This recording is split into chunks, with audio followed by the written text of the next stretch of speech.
Vamos a hablar un rato en cuanto a la vida del cristiano, cristianismo, y por parte del tiempo en que estamos viviendo.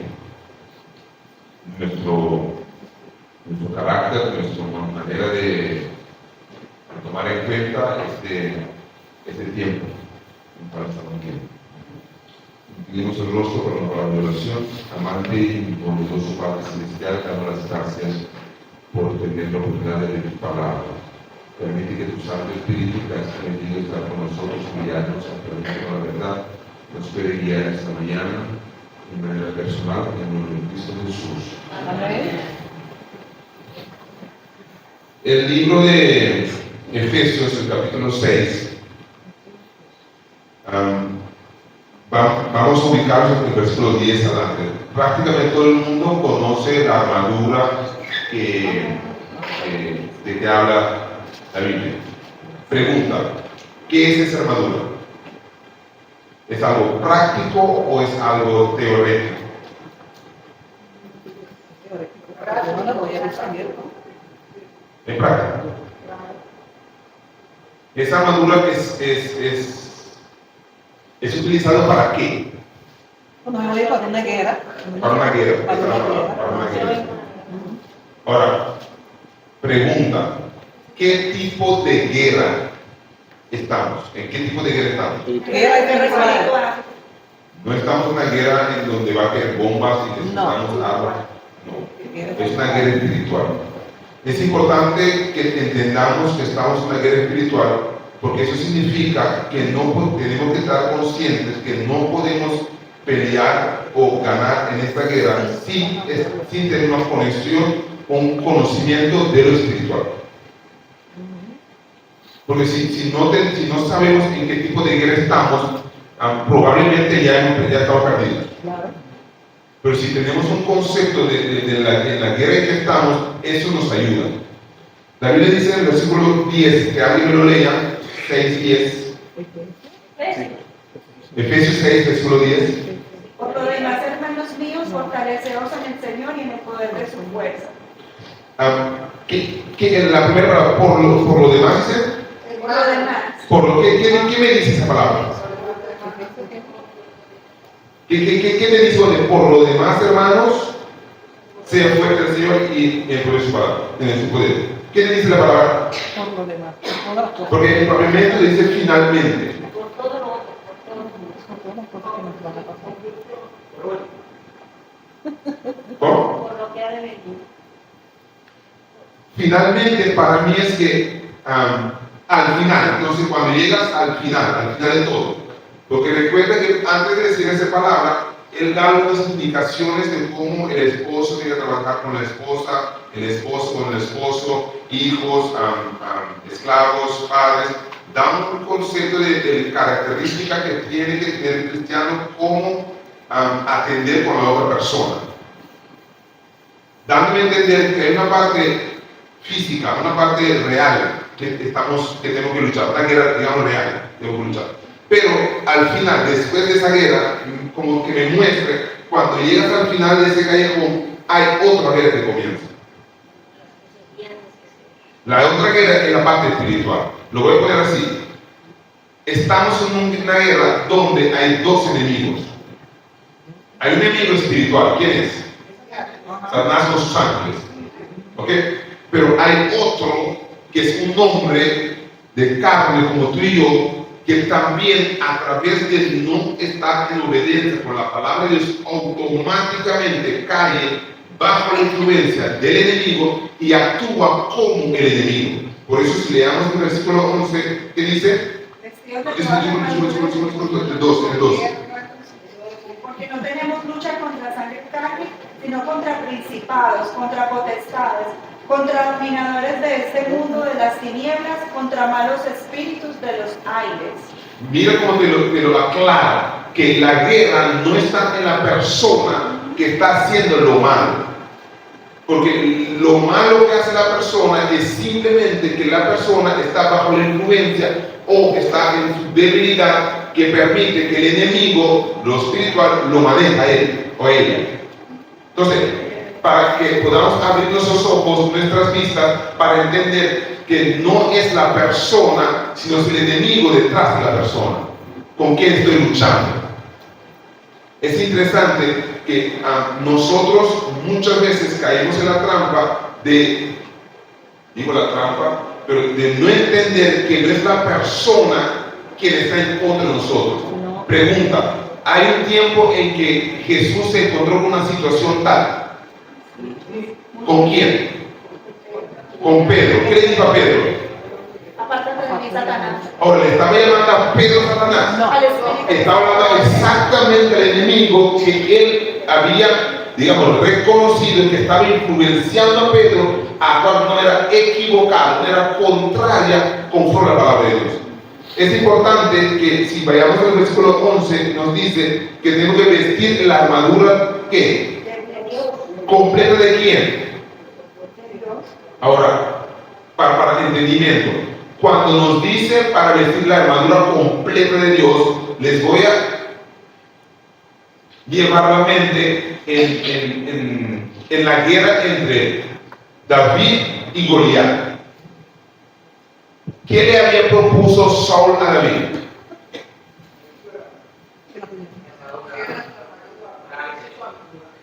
¿Pero qué le había propuesto Saúl a David? ¿Que pusiera qué? ¿El traje de quién? De él. Entonces cuando David se puso el traje de guerra, porque había una guerra, de Saúl, él podía manejarse. No. Ahora, una pregunta, porque yo no lo leí. ¿Alguien me puede dar a entender la grandura de Dios? Porque si me dice poner el traje de Dios, tiene una medida. O es small, medium, extra large, 4X, 5X, ¿qué es? Ahora, ¿cómo voy a ponerme ese traje que es tanto X? Mira bien que es un S. ¿Me están entendiendo? Que no está hablando de algo físico, porque no podemos tomar el traje, la armadura de Dios físicamente, pero sí podemos tener, disculpe otra vez, pero sí lo que sí podemos hacer es contar con el poder de Dios. Amén. Voy a hacer un ejemplo para que me puedan entender. En el momento que David sale a pelear en contra de Goliat, ¿cómo sale él? En su propio armadura, pero mejor dicho, ¿tenía David una armadura puesta cuando salió a pelear? Ay, madre mía. Fue en el nombre de Dios. La que Dios diga, Pero yo vengo en el nombre de Jesús. Pregunta. ¿Tenía David una armadura puesta cuando salió a pelear? Física no. Espiritual sí. la tenía. La armadura de Hay algunas gente muy sabia, sí la tenía. porque los partidos Sí la- físicamente no, Pero espiritualmente sí.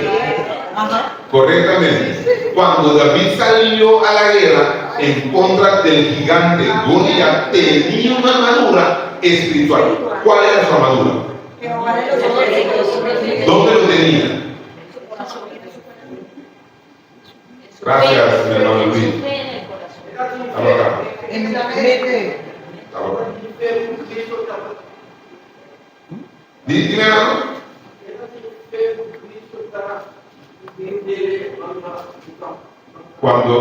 Cuando la Biblia nos dice aquí, para tener la armadura completa de Dios, no es de toda la Biblia en tu mente. Esta es la siguranza, la convicción de que Dios es Dios. Amén. Esa armadura completa de Dios es tener la convicción de que Dios es Dios. ¿Por qué? Porque hay dos palabras por las cuales quiero hacer un poquito más de énfasis. Dice en el versículo 11, para poder parar firme en contra. El parar firme es el hecho de que uno no se mueve de su convicción. Cuando nosotros nos encontramos con algo en que tenemos miedo, ¿qué hacemos? ¿Lo enfrentamos o huimos? Cuando te encuentres en una situación en que piensas que vas a perder, ¿Vas a enfrentarlo o vas a huir? Humanamente las reacciones huir. Cuando está en casa, siempre se tiene que huir. El ser humano tiene la debilidad de defensa propia, primera acción, defenderse a sí mismo. El hecho de que yo me encuentro con un perro grande, el hecho que tengo en mi mente un perro grande, yo lo llamo un pitbull, tiene la habilidad de poder matar a un ser humano. Ese pensamiento me convence de que yo no puedo ganar a ese perro. Automáticamente mi cuerpo cae en protección, en huida. Ahora, si ese perrito es uno de los chihuahuas pequeñitos así, ¿qué piensas? Ay, no. Ahí te estoy echando. ¿Sí o no? Porque tu mente le dice, el pequeñito tú lo puedes vencer. Ahora, vayamos en la vida del cristiano. Si yo me encuentro en cualquier situación, usted recoge usted en su mente, cualquier situación, cuando usted piensa que usted puede pasar sobre esta situación, usted lo enfrenta. Usted lo enfrenta porque yo pienso que puedo pasar sobre esta situación. No voy a pedir a Dios consejos ni ayuda, ¿o sí? Le hago el ejemplo. Lo que tiene que amarrar, ¿cómo se dice marfil? Cordones. Cordones. Lo que tiene que amarrar son cordones. ¿Le va a pedir ayuda a amarrar mis cordones? No. Se lo amarra. Claro. Cuando usted va a preparar su deseo en la mañana, le pregunta, señor, ¿qué voy a comer esta mañana? No. No, a ver qué hay, lo que hay, yo lo como. Cuando usted va a ponerse la ropa en la mañana, usted le dice, ¿cuál ropa le voy a colocar esta mañana? Cuando yo voy a comprar un vestido, le pregunto a Dios, mira cuántas cosas yo estoy haciendo pensando con el pensamiento que yo puedo. Sí. Y no le pregunto a Dios ni tengo contacto con Dios. Pero de esa misma manera, el hecho de que yo en un momento dado estoy sintiendo, estoy pensando que yo puedo, de una manera sutil, el enemigo me deja desacostumbrarme a depender en Dios. Entonces, poco a poco estaré llevando mi vida por mis propios pensamientos, por mis propias acciones, y ya no dependiendo más en Dios. El debilidad mayor del ser humano es la habilidad de resolver problemas. Entonces, cuando yo me encuentro en una situación en mi vida en cual yo pienso, yo puedo resolver esta situación, yo le busco a Dios en la palabra. Que la Biblia dice es la luz. Porque en la vida espiritual yo no puedo ver. Por eso, cuando me dice la Biblia que yo tengo que tener la armadura de Dios, es que tengo que tener el conocimiento del amor de Dios en mi mente. Que en cualquier situación en que yo me encuentro, tengo que pedir a mi mente a buscar en el libro de Dios, en lo que se encuentra de Dios, qué es la manera en que Dios habría obrado en esa situación. Y con ese concepto yo tengo que obrar. Y por eso dice parar firme. El parar firme es la palabra de Dios que tú conoces. A pesar de lo que vas a enfrentar, puede resultar de la muerte. Voy a parar firme por la palabra de Dios, porque sé que si voy en contra de la palabra de Dios, me pierdo. El parar firme que dice aquí es no desconectarse ni un segundo de lo que está escrito. El parar firme aquí representa la convicción que tuvo los tres amigos de Daniel. Representa la convicción que tuvo Jesús en la cruz.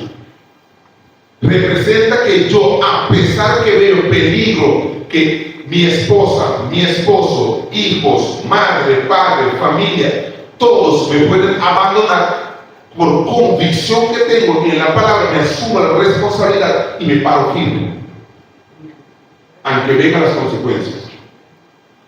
Ahora, lo que nosotros no veamos, pero lo que nosotros sí predicamos, es cuando David se enfrentó a Goliat. ¿Quién estuvo con David?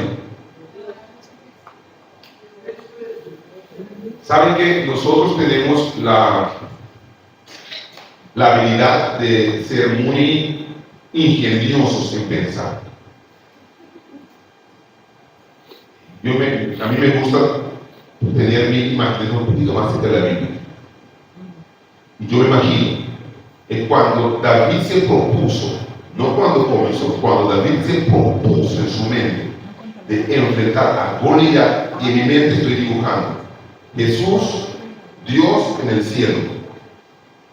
Viendo David, sale de la habitación donde estaba Saúl, sin la armadura, para enfrentar a Goliat. De una vez suena los ángeles, un batallón de ángeles baja. David lo ve, no. Se acomodan alrededor de él.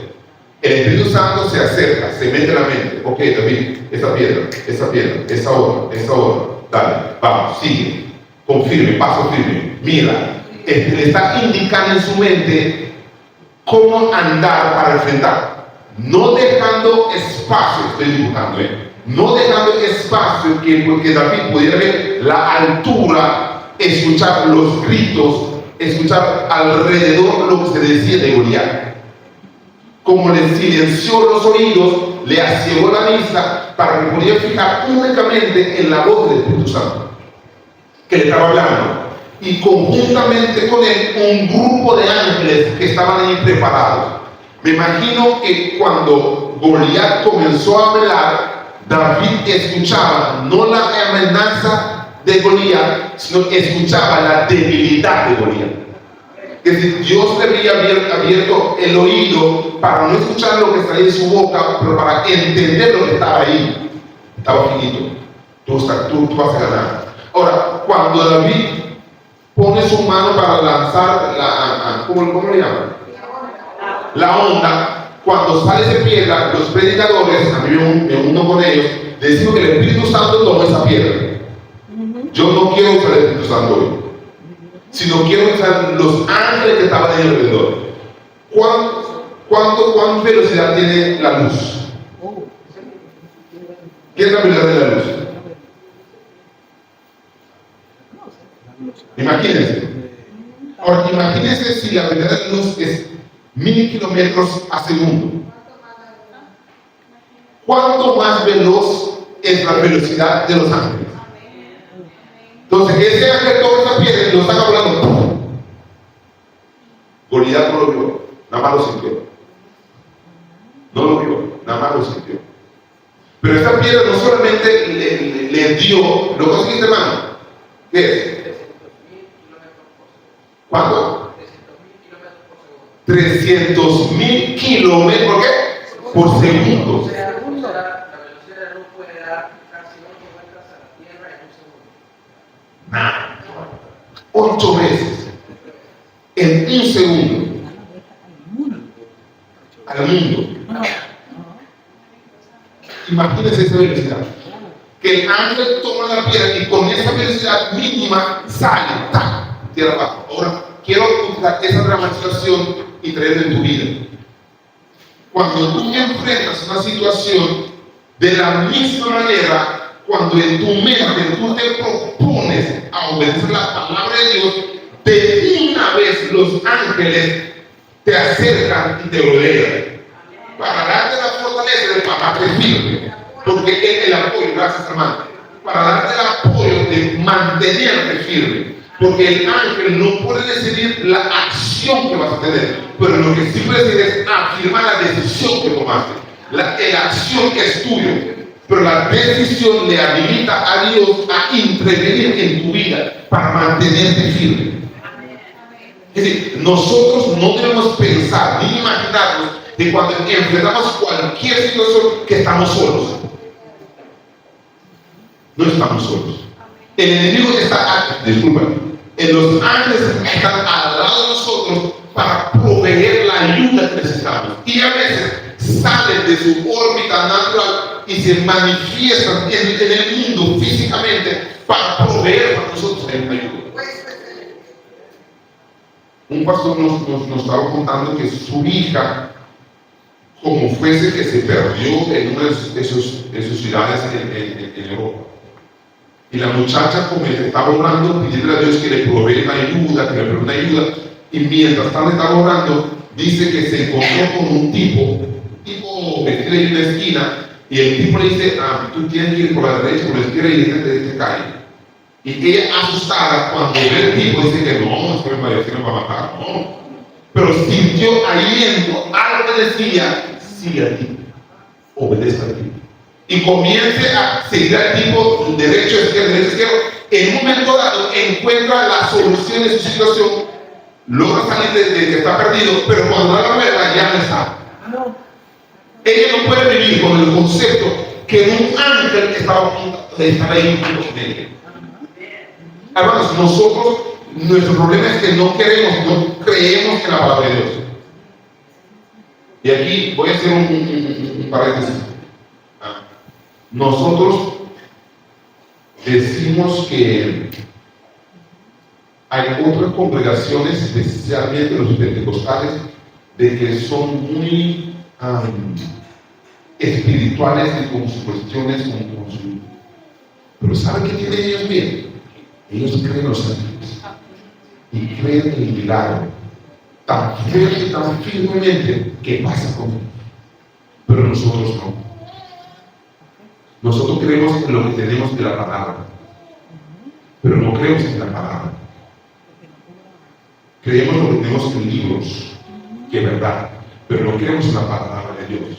La palabra dice palabra firme, pero el palabra firme significa mantener tu fe en mí, mantener tu convicción que yo puedo manifestar en la manera que yo veo que es mejor para lograr que tu fe puede ser fortalecida. El problema del ser humano, vayamos en el versículo 13, miren que dice, por eso, ¿alguien lo lee? Por tanto, tomad toda la armadura de Dios para que podáis resistir en el día malo y habiendo acabado todo, quedar firmes. Lo parten dos, mira. Tomar la armadura completa para poder resistir. ¿En qué? En el día malo. Y después te dice. Habiendo acabado todo, quedar firmes. Entonces, hay dos cosas que tenemos que hacer. Uno, tenemos la parte donde debemos resistir. ¿Qué parte es la parte de resistencia? ¿Dónde debemos resistir?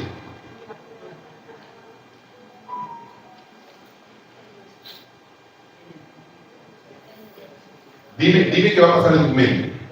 Dime qué pasa en tu mente. Tú llegas a casa y encuentras un ladrón en tu casa. ¿Qué haces? ¿Vas a usar un palo para golpearlo o cogerlo a palo? No sale corriendo. No, yo sí, yo no voy a salir corriendo, mi palito, papá.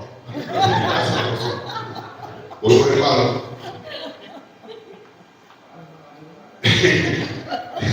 En el momento que nosotros encontramos con situaciones que pueden levantar en nosotros odio, rabia, nosotros actuamos conforme a la ley.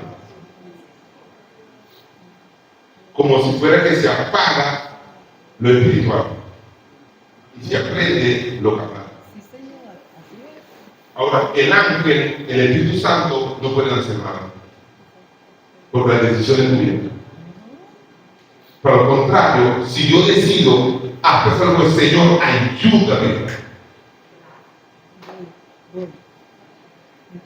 Porque el resistir es algo que tú tienes que hacer, mi hermano. Dios no puede resistir para nosotros. Somos nosotros que podemos resistir. Ahora, ¿qué voy a resistir? La mayoría de aquí somos adultos. Déjame pasar los ojos, sí. Menos yo que soy un jovencito, los restos son adultos. Okay. Hay una diferencia en decir, en un momento amoroso, decir no con firmeza de no parar, no quiero esto, párate, y decir, yo lo voy a imitar para que me entiendan. No quiero, no.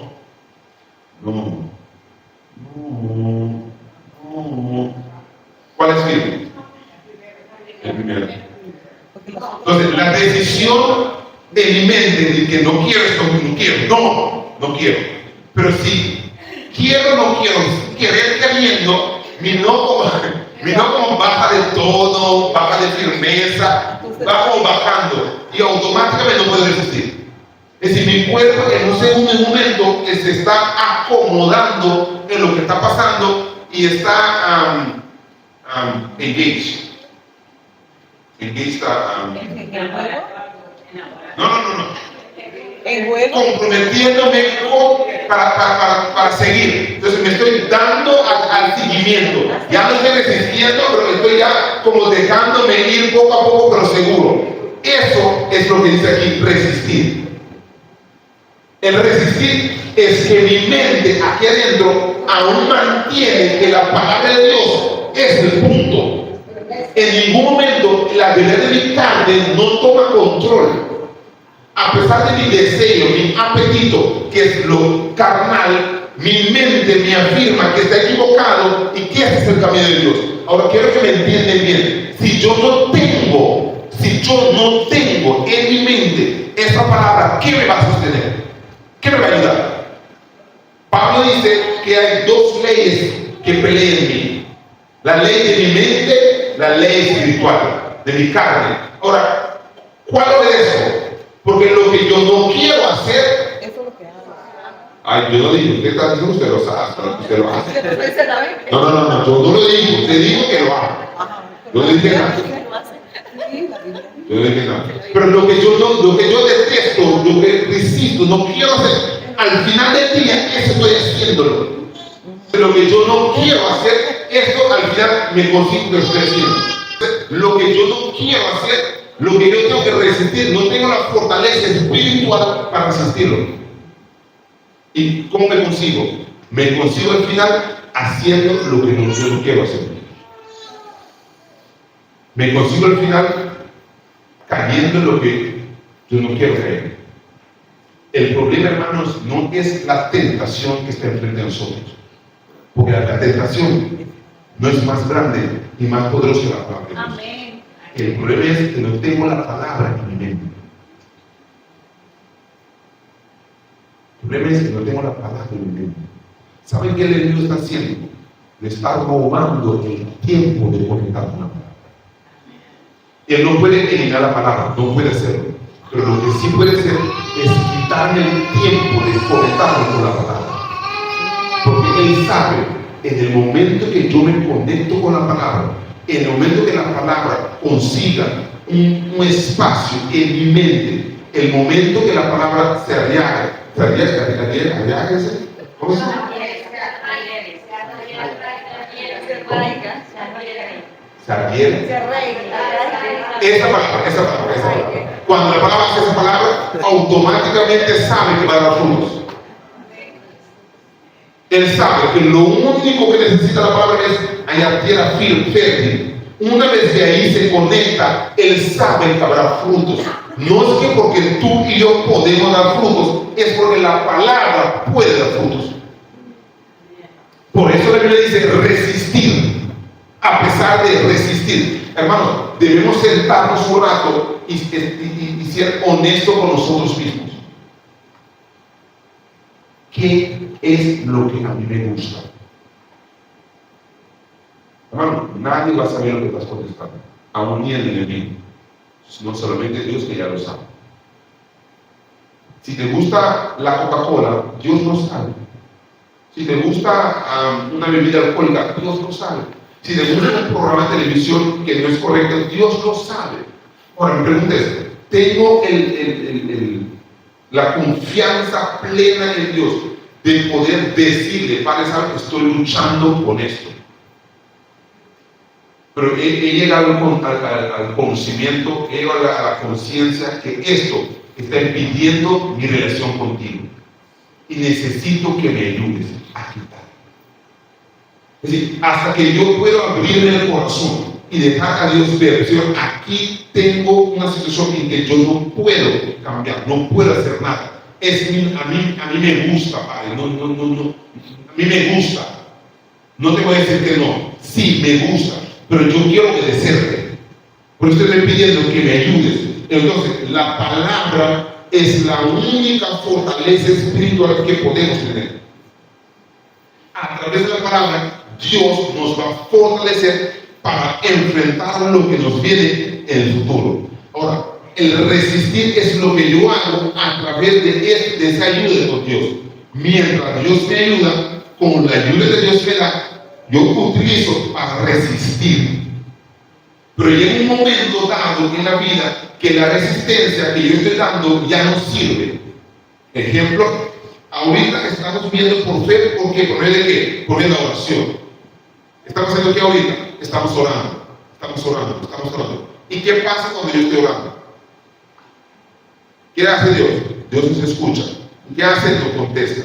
Llegará el tiempo que la Biblia llama el sueño de Jacob, donde ya no habrá esa parte más, estimado hermano. Entonces, ahí va a llegar un momento en que Dios no va a interceder más en la tierra. Que ya se cerró esa etapa de intercedimiento del cielo y la tierra, donde en ese momento yo simplemente voy a estar parado solito, entre comillas. Y es ese momento que tengo que pararme firme. El parar firme en ese momento es que no debilitar moralmente lo que yo tengo. Porque no hay ayuda, solamente hay la convicción que Dios había implementado en mi mente, en mi vida, a través de experiencias Con él. con Él, gracias, durante mi vida. Entonces, cada experiencia que yo he pasado con Dios es simplemente un fortalecimiento para cuando llegue el día en que Él ya no está para mí en el cielo y la tierra, para que yo aún ahí pueda mantenerme firme. Y es en ese momento que se lee la armadura. ¿Qué dice la armadura?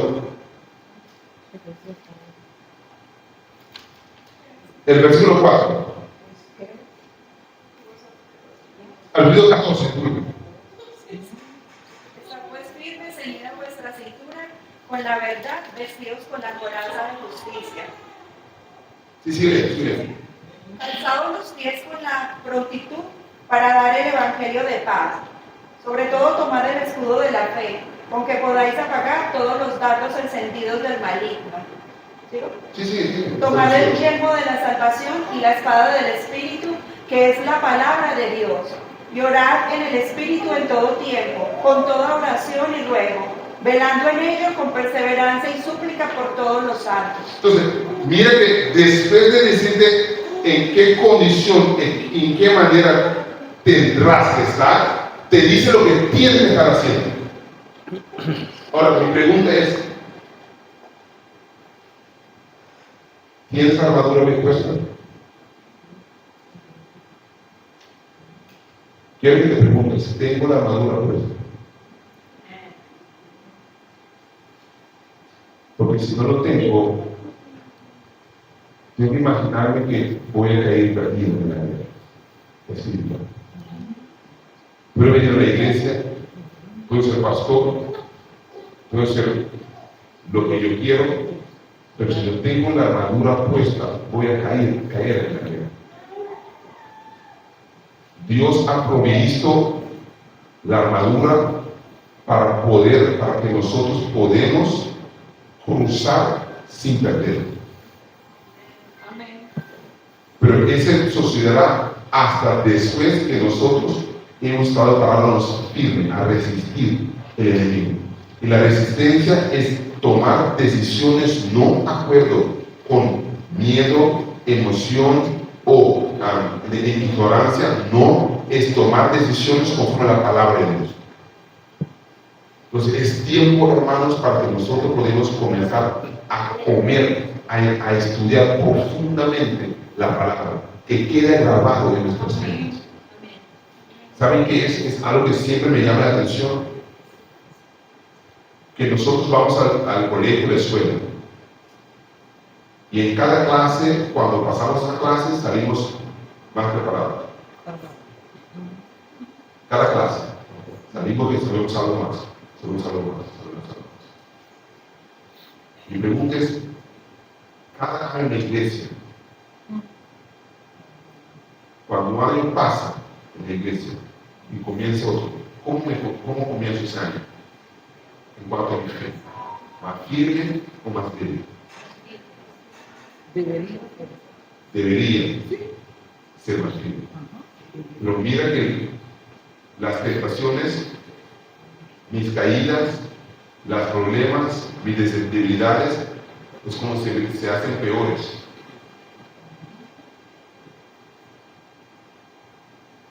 No llegamos en la iglesia a ser doctorados. En el estudio salimos de Curazao, Mago, universidad. Pero es como en la iglesia, no caminamos en esa secuencia. Es como que estamos en un camino para abajo. Vamos a estar en crecimiento. Es porque yo creo, hermano, que no estamos en serio el creer en Dios. Estamos leyendo la Biblia, escuchando la palabra de Dios, pero no lo estamos aceptando y creer que la palabra es verdad y practicarla en nuestra vida. Y para tomar y para ver el vestido de la armadura de Dios significa el aceptar, el creer la palabra de Dios.